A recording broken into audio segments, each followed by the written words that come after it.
और ये है सिटी की रामलीला, जहां अभी तक हम आपको बालकांड, अयोध्या कांड की घटनाएं सुना चुके हैं। आज हम जानेंगे रामचरितमानस के तीसरे कांड अरण्य कांड के बारे में। कुछ समय तक चित्रकूट में निवास करने के बाद राम जी जानकी माता और लक्ष्मण जी के साथ आगे की ओर प्रस्थान करते हैं।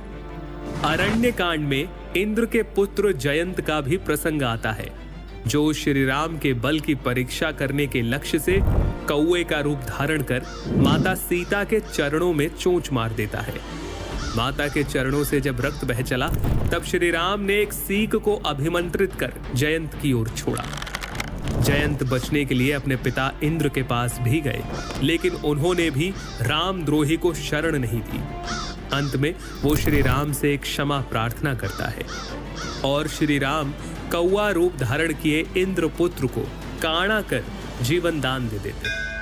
ऋषि अत्रि और ऋषि शरभंग जी से मिलने के बाद जब श्री राम आगे बढ़ते हैं तो उन्हें हड्डियों का ढेर दिखाई देता है। पूछने पर मुनि बताते हैं कि राक्षस दल सब मुनियों को खा जाते हैं। तब राम जी प्रतिज्ञा लेते हैं, मैं प्रतिज्ञा लेता हूँ, मैं पृथ्वी को राक्षस रहित कर दूंगा। दंडक वन में ही श्री राम की भेंट होती है जटायु से, और फिर यहीं राम जी पंचवटी को अपना निवास बनाते हैं, जहां राक्षस राज रावण की बहन शूर्पणखा उनसे प्रणय निवेदन करती है और लक्ष्मण जी उसके कान नाक काट देते हैं। अपने अपमान का बदला लेने के लिए शूर्पणखा पहुंचती है खरदूषण के पास, लेकिन रघुकुल शिरोमणि राम और लक्ष्मण उनका वध कर देते हैं। अब शूर्पणखा जाती है अपने भाई रावण की सभा में।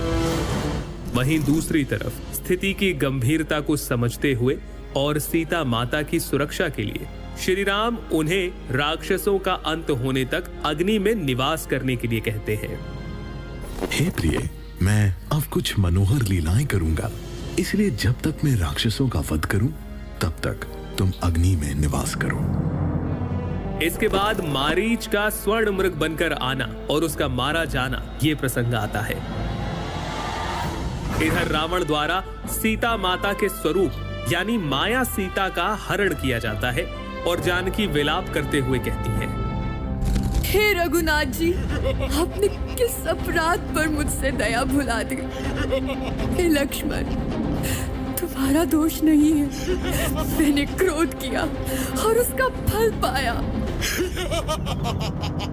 रास्ते में जटायु ने सीता माता को बचाने के लिए रावण से युद्ध किया और रावण ने उसके पंख काटकर उसे अधमरा कर दिया।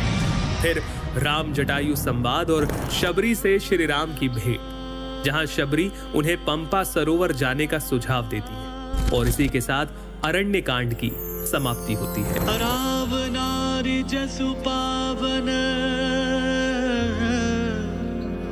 गावहि सुनहि जे लोग, राम भगति दृढ़ पावहि, बिनु बैराग जप योग। ये था रामचरितमानस का अरण्य कांड। आगे हम लोग